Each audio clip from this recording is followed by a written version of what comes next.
When my sister, my brother, and I were kids, we'd always wander off to camp, pretending we were stranded with only our animals for company. It was the kind of play that carried you into countless different worlds. In Claridge's hotel's massive chandelier-lit ballroom, nobles, authors, and royal watchers mingled, sipping drinks and exchanging polite smiles. The reason for the gathering? Tom Parker Bowles's latest culinary success, now immortalized in a glossy hardback celebrating refined British cuisine. The air was thick with fragrance, status, and luxury. No one, not even the royal guests sitting quietly near the podium, was prepared for what happened next. Tom, Queen Camilla's son, stepped up to the microphone with polished charm. He thanked his publisher and family before dropping a verbal bomb, his voice laced with an icy undercurrent. "Prince William," he said, "has not been good to my mother. He keeps his distance, as if she doesn't exist in this monarchy." The room froze. Champagne glasses trembled in nervous hands. Reporters scribbled furiously. The Queen's son, often treated as a background figure, had just made himself the headline. But it wasn't Tom's accusation that truly rattled Buckingham Palace. It was Prince William's response, measured, silent, and ruthlessly cold. He didn't storm out, didn't issue a statement, didn't so much as lift a finger in public. Behind palace walls, though, the machinery began to turn. Files were pulled, allies called in, and one name was written in red ink at the top of a confidential list. Tom Parker Bowles. Princess Anne stayed in the shadows, watching. Known for her restraint, loyalty, and sharp instincts, she recognized the move for what it was. Not a son defending his mother, but Camilla moving a pawn on the chessboard. In that moment, an unspoken line between blood and marriage had been crossed. This was no longer about awkward family dinners or declined invitations. This was a direct challenge to the monarchy's very foundation, an outsider, elevated by marriage, now staking a claim where none had been earned. Anne had seen enough. For decades, she had guarded the monarchy's armor. Now, she was ready for war. What followed wasn't chaos, but something far more dangerous. A quiet purge, a secret alliance, and a future king plotting revenge with velvet gloves. What began as a single remark would soon shake Camilla's entire court. And it all started here, in Claridge's hotel on an October evening, as London's fog drifted outside and chandeliers glittered over vintage champagne. But before we continue, we'd love for you to hit the subscribe button if you're enjoying this video. If you just did, we truly appreciate it. Now, let's get back to the main content. It was meant to be a simple evening, a literary celebration for Tom Parker Bowles and his new book on aristocratic dining traditions. Yet beneath the crystal, silk, and polite applause, something far less palatable was about to be served. Tom stood tall on the platform, in a tailored navy suit. To most, he was Queen Camilla's charming son, a sharp-tongued food critic with wit and pedigree, but no stake in royal power. Tonight, though, there was something different about him. Focused, intentional. As he scanned the audience, chefs, journalists, aristocrats, and a scattering of royal insiders, his eyes paused on one woman seated calmly in the VIP section, Princess Anne. She wasn't there to sip champagne or flatter the guest of honor. Camilla had invited her as a gesture of unity, but Anne knew better. This wasn't just a book launch. This was a stage, and Camilla had placed her son squarely in the spotlight. Anne recognized the move instantly. Tom was either being tested or, worse, used. Then it happened. Tom leaned into the microphone, his voice measured. "It's been difficult," he began with a small laugh. "My mother, Queen Camilla, has served with grace and strength. But some members of the family, like Prince William, haven't exactly been supportive. He keeps his distance, as if she doesn't exist." The room froze. The easy atmosphere evaporated into a heavy silence. A cough, the clink of a glass, a muffled gasp. Then the press cameras flared, catching Anne's expression. Icy, unreadable, but unmistakably cold. This wasn't a careless slip. It was a deliberate strike. In that moment, Tom was no longer a critic.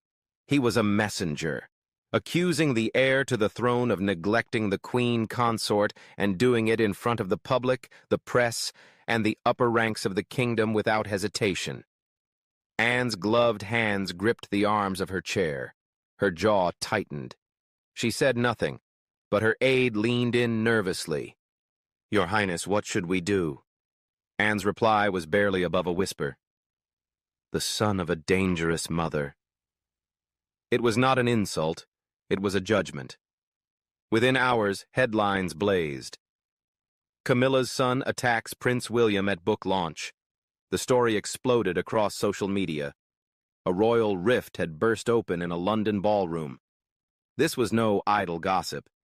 It was a calculated move. A power play dressed up as a personal complaint. By the time the last guest left Claridge's that night, the monarchy's calm had vanished. In Kensington Palace, Prince William learned of the remarks before the morning papers hit the stands. Video clips, transcripts, and a flood of phone calls from advisors arrived on his desk like a storm surge. He didn't shout. He didn't pace. He simply sat, reading Tom's words again and again. In public, William stayed silent. In private, something began to shift, not in anger but in precision. Tom had spoken too freely, and in doing so had drawn battle lines against a throne that does not take kindly to challenges, especially from those with borrowed crowns. William, born to the role, would answer quietly and deliberately. To the public, Tom Parker Bowles was just a stylish food writer with a posh accent and a taste for fine dining. But inside the palace, his rise had been deliberate, steady, and far from accidental. It had begun soon after King Charles III's accession, while William and Catherine focused on projecting themselves as the monarchy's future. Camilla, however, was playing another game, one built on closeness to power rather than popularity. During the coronation preparations, Tom was asked to advise on the royal dinner menu, an assignment that seemed harmless but placed him deep inside the palace's inner workings. What looked like a ceremonial courtesy was, in truth, a carefully planned introduction that connected him with estate managers, event organizers, and senior advisors. Camilla had opened the gates just enough for her son to step inside, and Tom did so with purpose. He began appearing at elite gatherings beyond the world of food and wine, quietly building relationships with aristocrats, old-money landowners, and political patrons. At these events, his conversations went far beyond recipes. He spoke passionately about restoring historic estates, promoting sustainable farming, and preserving traditions in modern Britain. His manner was polished, his charm disarming. But beneath it all was ambition. Camilla, ever strategic, gave him a steady push. In private conversations with Charles at Clarence House, she described it as nothing more than a family passion. "He just wants to help," she would say. "A small property in Cornwall, something to manage, something meaningful." Charles, worn down by illness and years of royal drama, agreed without hesitation. It seemed like an innocent gesture toward the son of the woman who had stood beside him through scandal, divorce, and the lingering shadow of Diana. The papers were signed. Tom Parker Bowles became the quiet overseer of a royal estate. The press barely noticed, and the public didn't seem to care. But Princess Anne, and later Prince William, saw the implications immediately. Tom wasn't merely indulging in royal hobbies, he was embedding himself within the monarchy's infrastructure. Each estate gave him greater access. Each meeting expanded his network. All of it was made possible not by tradition or rank, but by Camilla's deliberate maneuvering. His name began to appear on contracts for sustainable agriculture, restoration funding, and architectural projects. He was slipping into the spaces between royal protocol, establishing a foothold in places never earned by bloodline. For Anne, It was déjà vu. She had watched Camilla rise through controversy, charm, and survival. Now she was seeing it again, only this time through her son. For William, it was more than political. It was personal. Tom had not only trespassed into royal territory, he had publicly insulted the future king. Camilla had been playing the long game, but in doing so, she overlooked one unshakable truth of the monarchy. Power can be granted, but only blood can keep it. William had been raised under the weight of heritage. He had been taught to endure rather than react, to rule rather than retaliate. But when Tom's comments reached him, that discipline shifted. It was a calculated strike, delivered in public, laced with Camilla's influence. In his study at Kensington Palace, William sat alone. On his desk, the headline glared back at him from the morning paper. Camilla's son had openly criticized William. The rift inside the royal family widened. William stayed silent. He didn't pace. He simply sat still, his blue eyes cold and unreadable, reading Tom's words again. He keeps his distance, as if she doesn't exist in this monarchy. His quiet wasn't submission, it was strategy. In that moment, the Prince of Wales shifted from a patient heir to something far more dangerous, a king in waiting who was ready to draw boundaries. He summoned one of his most trusted advisors, a man who had served the crown for 3 generations. William's voice was low, but his tone cut like a blade. I want everything on Tom Parker Bowles. Every property deal, every investor, every meeting. And I want to know exactly how deep Camilla is in this. It wasn't rage. It was a declaration of war. Within hours, classified files were pulled, estate contracts, private messages, photographs from exclusive dinners. A clear picture emerged, confirming William's suspicions. Tom wasn't dabbling in heritage projects. He was building influence, using Camilla's crown to create his own fiefdom. Camilla, as always, was the architect. William didn't respond with press statements or interviews. He responded like a Windsor, quietly, methodically, and with precision. He began consulting discreet accountants, loyal legal experts, and senior staff tied to bloodlines, not marriages. Plans were drawn in closed rooms with heavy drapes. Every asset Tom touched would be examined. Every ally in Camilla's growing network would be reassigned. No firings, no spectacle. Just quiet dismantling. He wasn't alone. Princess Anne had already been tracing Tom's activities through her own channels, uncovering patterns, private meetings with duchy managers, suspicious grant requests, invitations to elite estate summits. This wasn't random. Tom was embedding himself in the monarchy's framework, with Camilla clearing his path. Anne knew this was more than etiquette. It was survival. If the Queen Consort was using her son to weaken the monarchy's authority, that authority had the right to defend itself.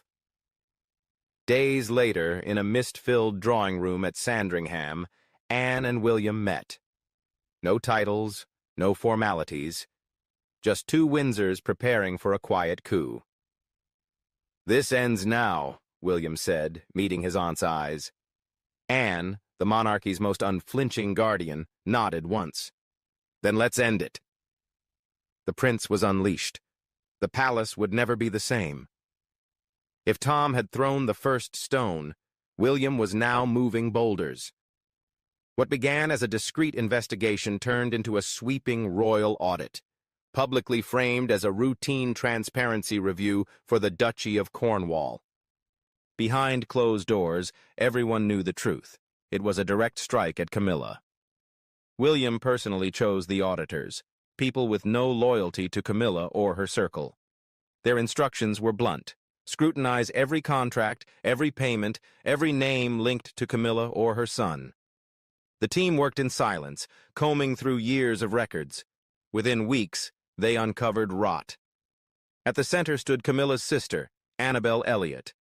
In public, she was a refined interior designer. In the ledgers, she was something else entirely. She had lived rent-free for nearly a decade on a sprawling Gloucestershire estate owned by the duchy, property meant to generate millions for royal operations. Worse, she had drawn a salary as chief interior designer for 18 years. The title sounded prestigious. The reality? Most projects were outsourced. Some never happened at all. Millions had flowed through phantom contracts. Camilla had built a cushioned refuge for her sister, funded by the monarchy. When the final report reached William's desk, he read it once, then again. His grip tightened until his knuckles whitened. There would be no third reading. That evening, the termination letter was drafted. Annabel Elliott's contract was terminated. Her estate was served with an eviction notice. Vacate within 48 hours. No negotiations, no exceptions. When Annabel received the news, she was in the drawing room of the home she was about to lose. Her hands shook as she called for Camilla among the old rugs and family antiques. "They've kicked me out," she said, her voice cracking. "William didn't even let me explain." Camilla sat in silence. It was the first time her authority had been challenged so openly and with such force. Desperate, she went to her last line of defense, King Charles. She found him in his private study, worn down after another round of medical treatments. His eyes had lost their usual brightness, and his voice was softer than usual. "Charles," she murmured, "I don't understand." "Annabel only wanted to help. This is cruel. Can't you speak to William?" The king looked up slowly, blinking as if he'd been pulled from a daze. "Let William handle it," he said quietly. "I don't want any more trouble." The words struck like a slap. The man who had once moved mountains for her was now unwilling to fight. Camilla realized the truth. She was alone. Her sister was exposed. Her son was vulnerable. Her allies had scattered. And William, he had become the one opponent she could not control. The audit had done more than expose corruption. It had stripped her of protection. For the first time since entering the royal circle, she was on her knees. That winter, Windsor Castle glowed under the light of a gala. Diplomats mingled. A string quartet played. Chandeliers cast golden reflections across polished floors. From the outside, it looked like pure celebration. Those who understood palace politics saw it differently. It was a battlefield dressed in ball gowns. Prince William, the host, moved through the crowd with quiet authority. His black suit was understated, but his presence was not. Every greeting was deliberate. Every glance was calculated. This was his court now. Tonight, all eyes were on how, if at all, he would share it with Camilla. She arrived in an emerald gown that shimmered beneath the chandeliers, her practiced smile masking the fury in her eyes. It had been days since Annabel's expulsion. Days since Charles had told her to let William decide. She hadn't faced William since the audit report, but declining an invitation from the Prince of Wales would have created even more dangerous whispers. So she came, smiling, shaking hands, raising glasses, while humiliation lingered beneath the surface.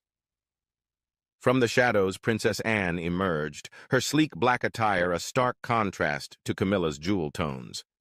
Silver hair brushed back, chin high, her steps were sharp and certain. She didn't smile. She didn't greet. She went straight to the Queen Consort. They stepped into a private alcove behind a heavy gold curtain, just far enough from the crowd for the orchestra's music to cover the tension. Anne's voice was low, cold, and cutting. "Did you really believe you could use the monarchy for your own gain? That you could place your son in a game built on bloodlines?" Camilla stiffened. "I'm not sure what you mean. I've only ever tried to—" Anne cut her off. "You and Tom were building an empire in our name, but you forgot something." Camilla narrowed her eyes. "And what is that?" Anne leaned closer, her tone sharp enough to pierce. "You're not of royal blood. Neither is he. You were invited in. That invitation can be withdrawn." Camilla's mask slipped. Her eyes shone, not with tears, but with fury. "I've given everything to this family. And now," Anne said evenly, "you'll give it back." She turned and vanished into the crowd like a shadow. Camilla stood frozen. Her trembling hand reached for a champagne flute, spilling drops onto the floor. Around her, the music swelled and laughter rose, but she no longer belonged to the moment. By night's end, the message had been delivered without a headline, without a photograph, without a scene. Camilla's reign hadn't ended through exile. It had ended through isolation. Not with scandal, but with deliberate, suffocating silence. And nothing, no crown, no alliances, no past victories, could undo what had just happened. In that single, brutal exchange, she hadn't only lost her influence, she had lost her place. Visiting this library today only deepened my belief that libraries are truly magical places, offering something for everyone, from toddlers to lifelong learners. She is the woman who rose from scandal to sit on the glittering throne of Queen. But beneath the tiaras and polished smiles, Camilla has carried a truth she can no longer hide at 77. It began on a calm evening at Clarence House, just after a charity banquet that had gone off without a hitch. Camilla had played her role flawlessly, waving to the crowd, shaking hands, smiling for the cameras. But once the massive doors closed and the last flashbulb faded, those present said the Queen's mask slipped. With a glass of gin in hand, she sank into a chair and murmured words that froze the room, her sigh heavy with decades of strain. She was tired of pretending. She admitted she couldn't stand 3 particular royals. For years, Camilla had tried to coexist with them, all while bearing the crushing weight of tradition, public scrutiny, and her own quiet fears. Now, at this stage in life, the truth is breaking through the palace's carefully maintained facade. Insiders insist it wasn't a calculated confession, but a rare glimpse into the mind of a queen who fought for every scrap of respect she now holds. Her focus was never truly on the crown. It was about survival, proving she could endure the public's fury after Diana's death, the whispers about being the other woman, and the icy stares from within the family. But some wounds never close. Resentments can fester in silence, fed by years of being overlooked, overshadowed, and reminded of her place. Some say she's jealous. Others claim it's fear. What is certain is that she keeps a mental tally, a list of those who made her path to the throne a battle, who questioned her authority, and who still shadow her every move. In an unguarded moment, Camilla allegedly revealed the names of the 3. Today, we uncover the truth behind that moment and the deepest fractures inside the palace.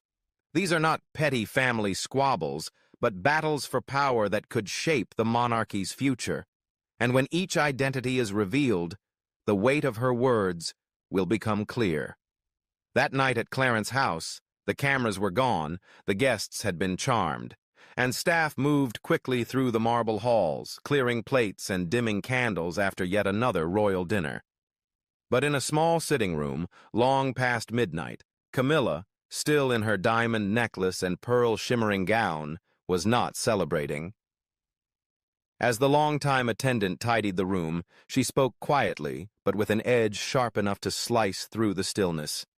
Her gaze lingered on the darkened window, where her own reflection stared back, a woman who had fought to stand by the man she loved, only to find palace life colder than the public's judgment.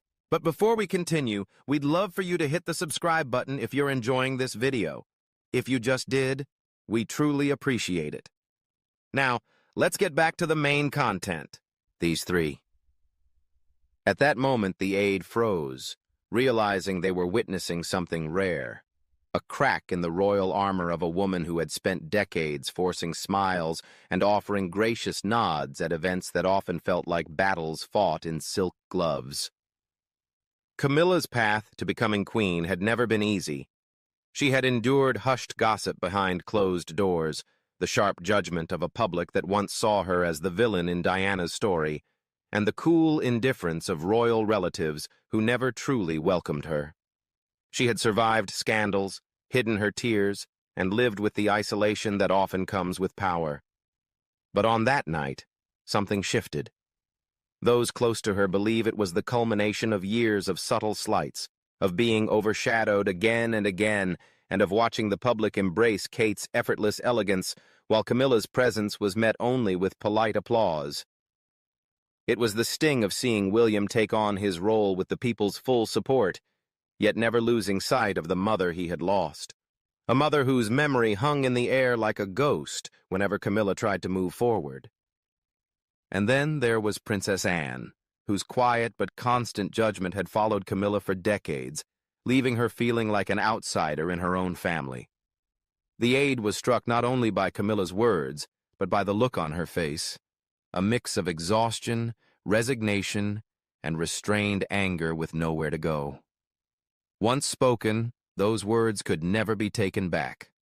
And though the aide promised themselves they would keep them secret, the weight was too heavy to bear alone. Whispers began circulating within the inner circle. Camilla has a list, some said. She's finally revealed the people she can't stand. The palace, long a fortress of hidden resentments, buzzed with speculation. Who were the three royals she disliked enough to break her years of silence? Some thought it a lapse in control. Others believed it was the purest moment of honesty. One thing was certain. Camilla had reached her breaking point. The carefully maintained image of the queen, smiling, supportive, unflappable, had fractured, revealing a woman weary of being overshadowed, labeled the other woman, and pretending not to notice that the family she had fought to join had never fully embraced her. That night, with a gin in hand, she let out the truth she had kept buried for so long, and as the rumors spread, one question echoed through the halls. Who were the three? Why, after all these years, was Camilla ready to make it known? According to palace insiders, the first name on Camilla's unspoken list is Kate Middleton, the Princess of Wales. Many would find that hard to believe.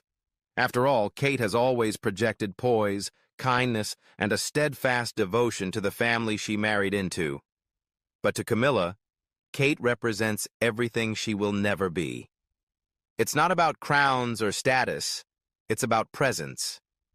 Whenever Kate enters a room, she seems to light it up, drawing genuine smiles from the crowd and affection from the public in a way Camilla has never been able to match. Kate doesn't need to try. It just happens. Those close to the royals say this bothers Camilla more than she would ever admit. At formal events, staff have picked up on a subtle tension when the two women are together. While the cameras capture their polite exchanges, those nearby notice Camilla's fleeting glances when cheers grow louder as Kate approaches the crowd. They've seen her smile stiffen when Charles looks at Kate with unmistakable pride, discussing her upcoming initiatives as the future queen. Every warm handshake Kate gives, every photo in which her natural grace shines, reminds Camilla that she will always be standing in Diana's shadow, and now in Kate's glow. Camilla isn't only worried about public affection, but about influence. Sources say Charles often seeks Kate's counsel, trusting her instincts on matters that shape the family's public image and charitable direction.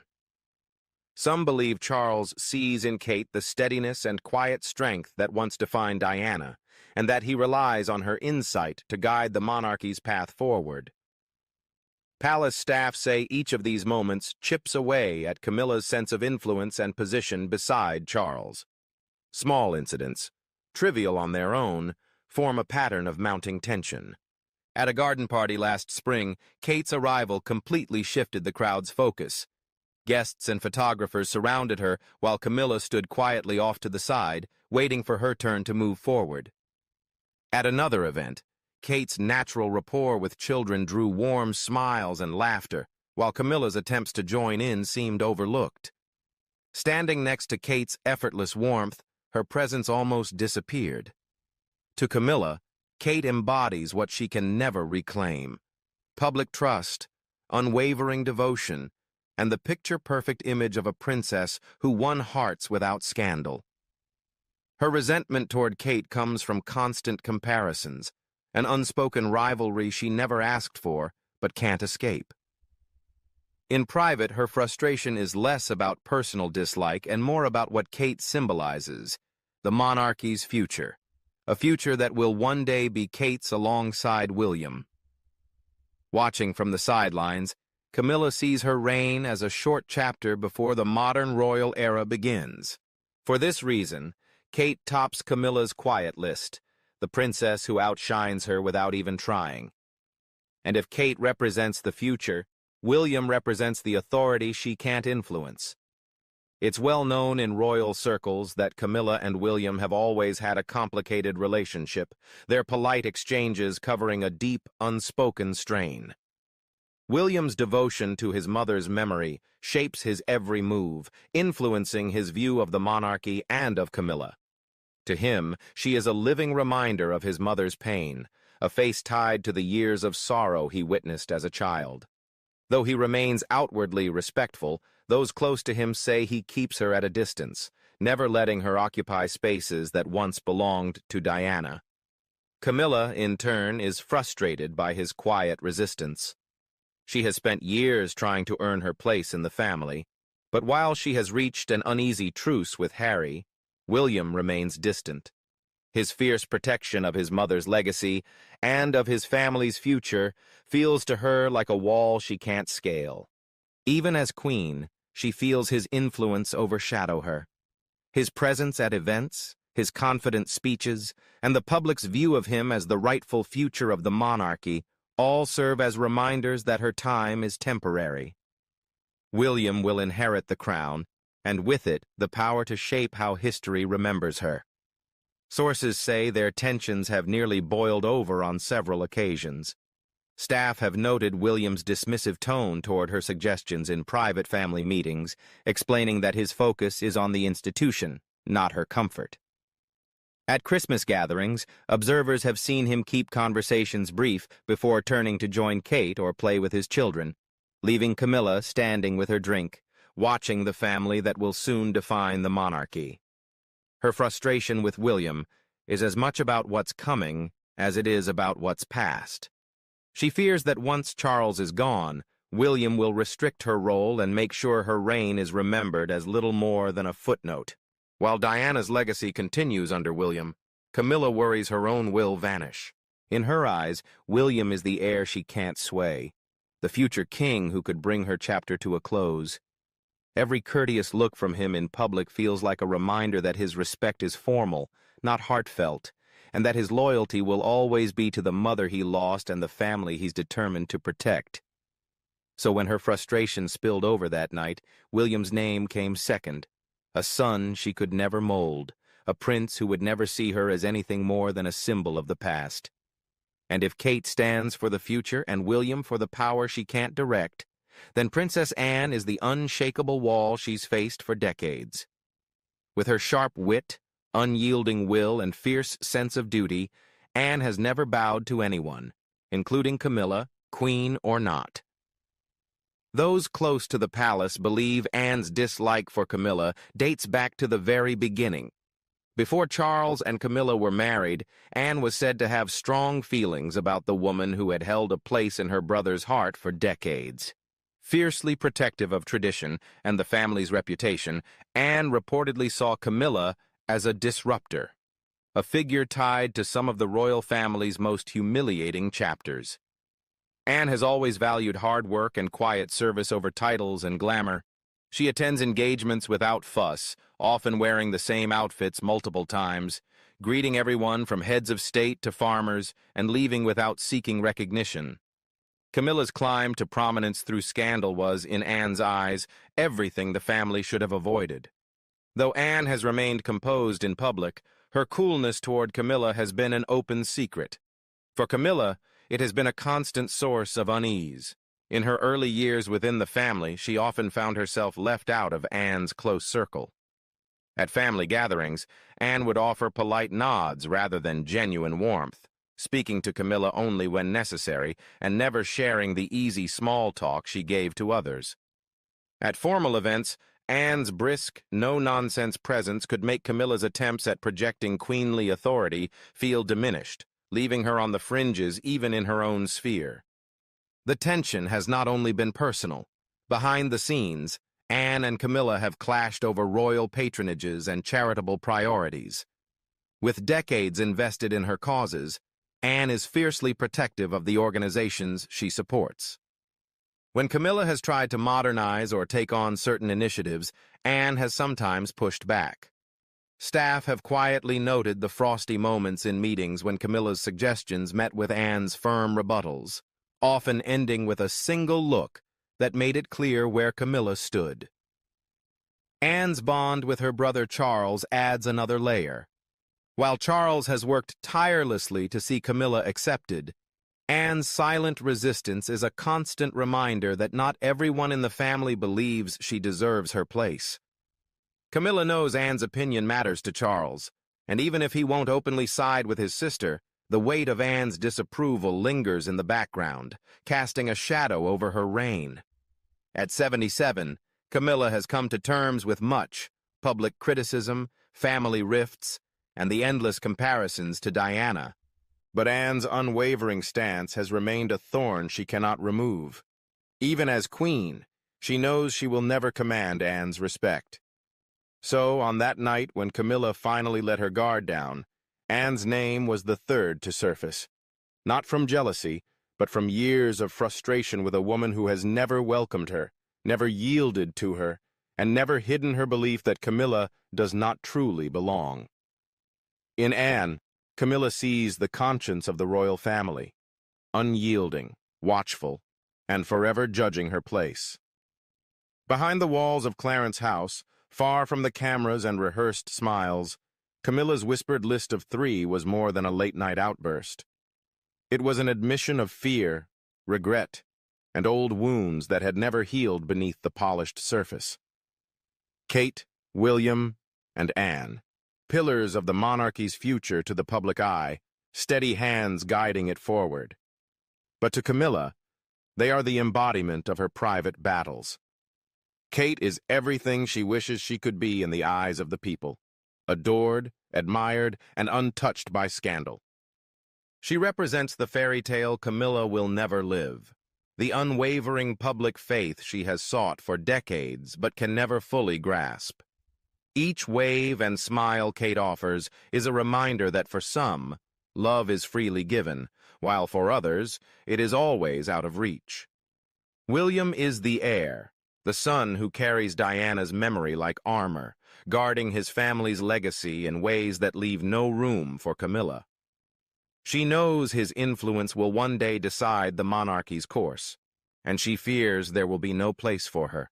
No gratitude for the years she stood beside Charles, and no acknowledgement of her role. His polite distance reminds her that while public reconciliation is possible, some wounds remain closed in private. And Anne is the immovable force, duty and tradition made flesh. Her cold judgment has shadowed Camilla for decades, a constant reminder that a title can be granted, but respect must be earned. One of Camilla's deepest wounds has been Anne's refusal to fully accept her, a constant reminder that after all these years, she is still seen as an outsider who disrupted the fragile balance of the royal family. Beneath the irritation lies something harder for Camilla to admit. She is afraid of being forgotten, afraid that once Charles is gone, her place will vanish like a shadow at dawn.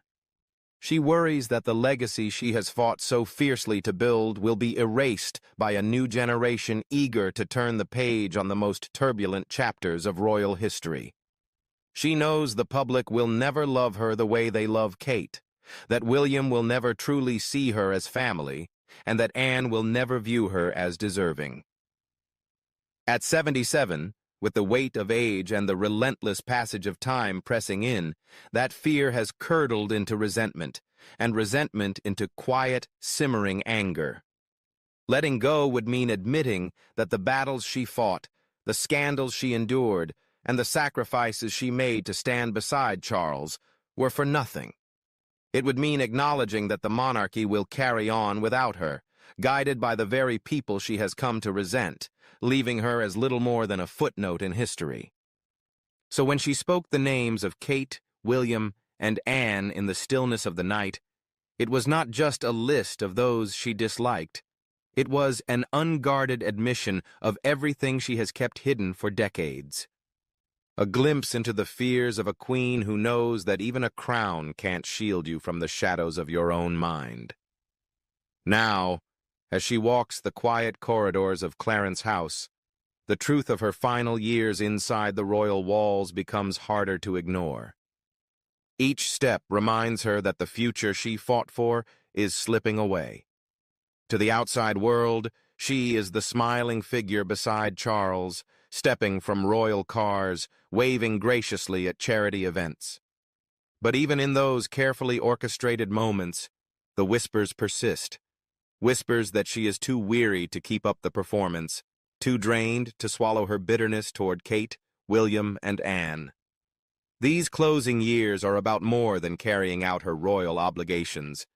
They are about confronting the legacy she will leave behind. She knows that as Charles's health gradually declines, attention will turn even more toward William and Kate, the faces of the monarchy's future. She knows Anne's steadfast presence will remain a source of strength for the family long after she is gone, preserving the traditions Camilla once questioned. And she fears the day will come when she will walk those palace halls alone, the cheers for Kate and William echoing far beyond her reach, as the royal image shifts into a new chapter without her. For now, she clings to the role she fought so hard to claim, even if the crown she wears feels lined with thorns. She will keep walking beside Charles, keep playing her part in the royal theater, and keep wearing the mask of dignity that hides the fractures within. But the words she uttered that night will not fade. They will remain as a quiet reminder that even queens are human, capable of jealousy, fear, and the deep need to be seen and remembered. And when her story reaches its final page, it may not be defined by her public achievements, but by the private burdens she carried in a palace that was never truly hers. As the monarchy moves forward, one question will linger. Will the world ever truly understand the woman behind the crown? Or will her final chapter be written by the very royals she could never bring herself to forgive? William and I are so pleased to be here in Birmingham on World Mental Health Day for our Royal Foundation Youth Forum. Mental health is an issue we both hold close to our hearts. Catherine, Princess of Wales, has long been seen as calm, graceful, and without flaw, a future Queen Consort, mother of 3, and a symbol of stability in an often turbulent royal family. But on the morning of July 8, 2025, that carefully polished image was shaken. Headlines around the globe reported the stunning news of a previously unknown 4th child. According to palace sources and individuals connected to the royal medical team, only a small circle at Kensington Palace had known the truth for months. Catherine had given birth in complete secrecy, far from cameras, press, and, some say, even the full reach of the crown. This discreet delivery sent shockwaves through the monarchy, especially for a woman whose every move is analyzed, every public appearance examined, and every pregnancy placed under intense scrutiny. Her long absence from royal duties had been officially explained as recovery from abdominal surgery. But now, some are questioning whether that was the entire story. Multiple insiders suggest that while the surgery may have been genuine, the recovery period concealed something far more private. Several reports point to a quiet birth at a rural estate in Norfolk, beyond the eyes of photographers and even outside palace security's control. Much remains hidden, but the secrecy itself has stirred public curiosity and political tension. If true, it raises uncomfortable questions. Did Prince William know from the start? Was the child conceived under unusual circumstances? And what does this mean for the royal line of succession? To many royal watchers, this feels like the start of a potential constitutional storm. Yet for Catherine, the matter appears deeply personal. Behind closed doors and away from official statements lies the reality of a mother who may have taken great risks, perhaps even to her title or her marriage, to bring another child into the world on her own terms. This is not just a story about a birth. It is about defying the constraints of the monarchy, one choice, one hidden moment at a time. On July 8, 2025, the world awoke to news that seemed impossible. Catherine, Princess of Wales, had quietly welcomed her fourth child, away from hospital press calls, official photo ops, and the ever-watchful eye of the royal media machine. There was no traditional announcement outside the Lindo wing, no carefully staged royal portrait, just silence.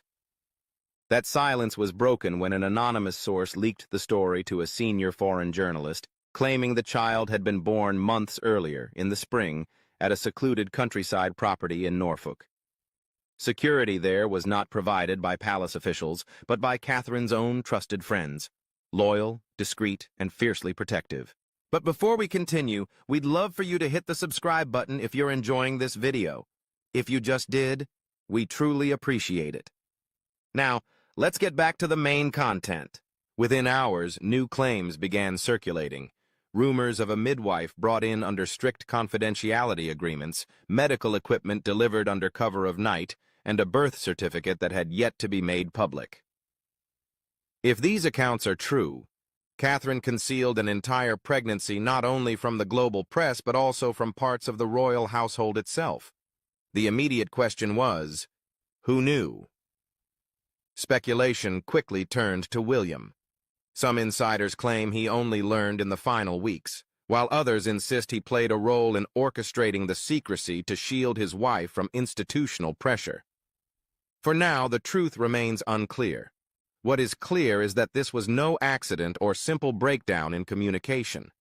It was deliberate, calculated, and driven by a striking degree of mistrust. For the press, the secrecy was both astonishing and highly unusual. In her past pregnancies, Catherine followed royal custom to the letter, posing for photos just hours after birth, smiling through hospital steps appearances, and accepting the public's fascination with her motherhood. This time, everything was different. There were no public greetings, no stylists preparing her for cameras, no waves from the Lindo wing balcony, only absence. Looking back, the signs were there. The unusually long recovery after surgery, her withdrawal from public duties for nearly a year, and tightly controlled photo opportunities that were brief and carefully staged. When pressed, palace spokespeople gave vague explanations, citing health and privacy. Behind the scenes, however, tensions mounted. Internal messages suggest senior staff scrambled as whispers of the birth reached them in late June. Emergency meetings were held at Sandringham, and Clarence House issued firm denials. But the story was already slipping beyond their control. Adding to the turmoil, reports surfaced that the Royal Communications Office had been completely unprepared. "We were not told anything," one aide said. "There was no draft statement. We found out when reporters started calling." Then came the most startling detail. The child's yet unpublished birth certificate allegedly contained no royal title, no HRH, no prince or princess, just a given name and the surname Cambridge. If accurate, it suggests Catherine made a conscious choice to keep the child entirely outside the royal hierarchy, not as an heir to the throne, but as someone she could raise independently. The royal establishment never saw this coming. And in doing so, she may have quietly redefined royal parenthood, not through speeches or public battles, but through a private act that is now echoing worldwide. For months, people had been asking, where is Catherine? The once ever-present Princess of Wales, known for her polished public image, seemed to disappear. Initially, Kensington Palace attributed her absence to abdominal surgery in January 2024, followed by an unusually long recovery. But as weeks stretched into months and then into a full year, concern turned to speculation, and speculation into something more volatile: conspiracy. Some began to fear she was gravely ill. Some believed she wasn't simply absent, she was being silenced. The emergence of reports about a hidden birth has reframed the entire timeline. Catherine didn't just disappear, she withdrew deliberately. Sources within the royal household claim her retreat was driven more by emotional survival than physical necessity. For years, she played the role of the perfect duchess, princess, and wife. But behind palace walls, the pressure was relentless.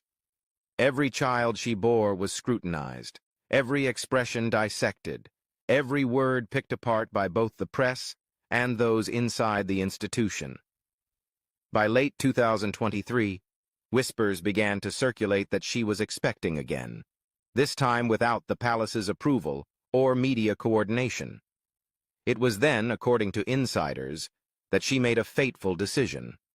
She would take control of the situation herself. This pregnancy was reportedly far more challenging than her previous 3.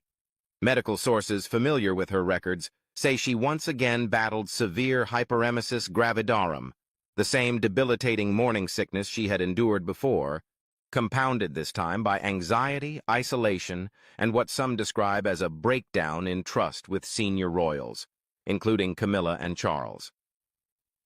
Catherine no longer felt safe, even inside the palace. Friends recall her growing increasingly withdrawn, convinced that details about her condition could be leaked, twisted, or exploited. She trusted almost no one, said one longtime aide. Not the staff, not the institution, not the PR team, just a small handful of people, and even that group kept shrinking.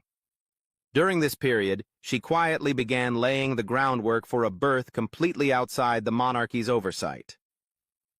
She retreated to Norfolk, surrounded only by close friends and non-royal staff, with no official vehicles, no tipped-off photographers, and no hospital steps performance. She did something no senior royal had attempted in decades. She gave birth in absolute privacy. But her absence came at a cost. Some tabloids accused her of abandoning her duties, while online rumors grew darker by the week, with wild claims that she was gravely ill, or worse, being held against her will. The palace refused to respond, neither confirming nor denying anything that might expose the truth. Now, in light of the revelation about the birth, everything takes on new meaning. She wasn't simply recovering from routine surgery. She was making a deeply personal choice to bring a child into the world beyond the crown's reach. In doing so, she may have stepped away not just from her public image, but from the rigid role the monarchy had imposed on her for more than a decade. For some, withdrawal is not weakness. It's the first step toward reclaiming control. Publicly, Prince William has always seemed steady, dutiful, and unshaken, a future king in waiting. But behind the scenes, the secrecy surrounding the birth of a 4th child reportedly shook him deeply. Not because he didn't want the baby, but because the need to hide it from the very institution he is destined to lead suggested that something within that system had failed his wife. Sources say William was stunned when he learned of the pregnancy, which had been kept from him for months. According to one insider, he was hurt that she hadn't told him sooner.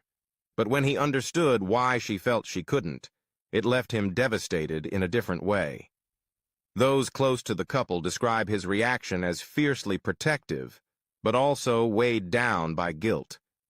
He is said to have moved quickly to shield her from the palace's media apparatus, arranging private security and limiting access to royal staff. Yet some insiders claim there's another side to the story, one far less flattering. While he worked to protect Catherine, others believe his own behavior may have been part of why she felt the need to keep the pregnancy hidden. Rumors of emotional distance between the couple had circulated even before her disappearance. In late 2023, photographers repeatedly captured William attending events alone, often without his wedding ring. Fueling speculation further was the resurfacing of an old rumor from 2019, his alleged connection to Lady Rose Hanbury, which began gaining traction again after Catherine's sudden retreat from public life. The palace has never confirmed or denied the speculation, but Catherine's long silence and retreat from royal duties have only fueled it. Was she simply keeping her child out of the spotlight? Or was she protecting herself from a marriage straining under the weight of expectation? According to one Kensington Palace source, the birth of the fourth child became more than a private event. It was a test of loyalty, of love, and of whether William would put his wife ahead of the institution he was raised to serve. Those familiar with the situation say he didn't pass that test without hesitation. While he helped manage the logistics of her withdrawal, it's alleged he also insisted the baby not be publicly acknowledged, at least in the short term. Why?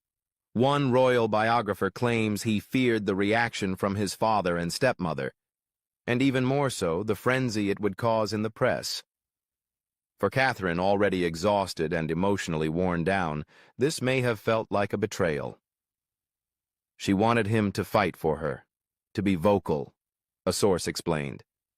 But instead, she got silence.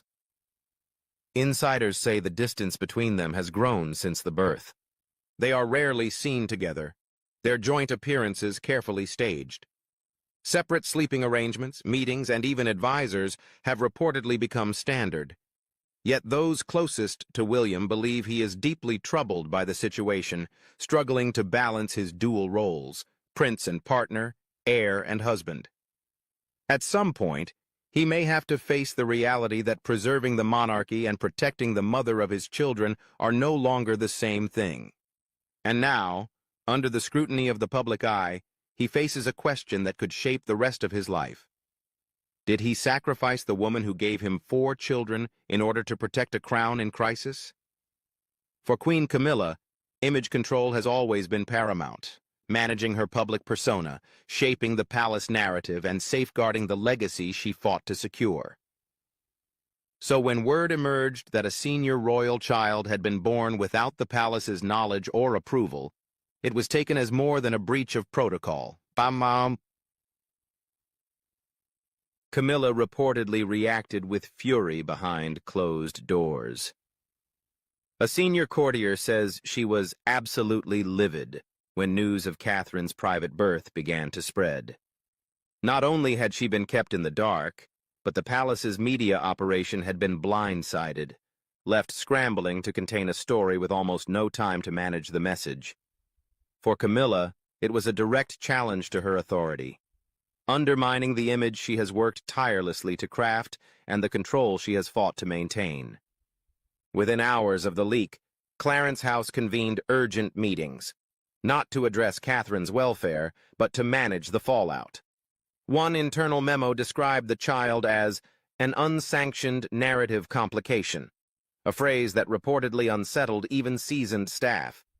Another outlined the need to reassess how the Princess of Wales would be presented publicly in the future. Camilla pushed to have Catherine silenced once more, but the matter escalated quickly. King Charles, known for his temper when blindsided, is said to have delivered a firm ultimatum to William in a private call soon after the news broke.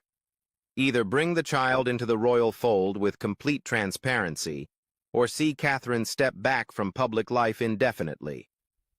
In other words, acknowledge the child as royal, or risk her removal from the spotlight altogether. The irony was striking.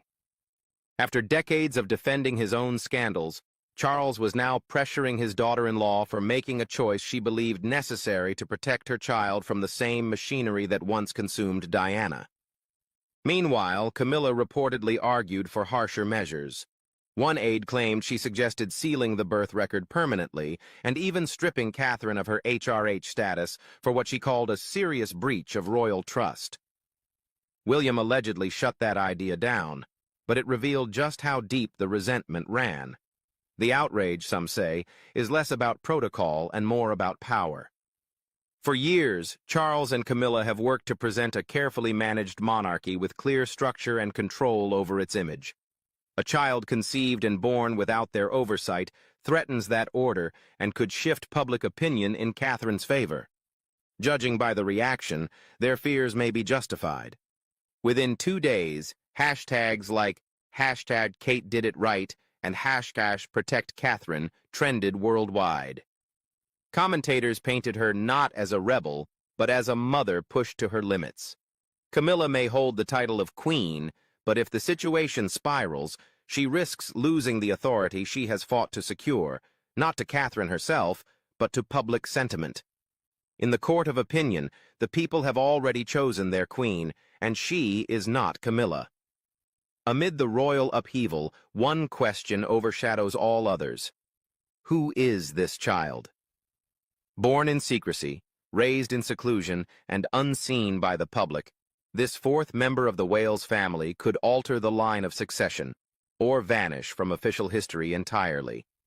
Sources close to Kensington Palace say she is a healthy baby girl, born in late March 2025 under private medical care at an estate near Onmer Hall.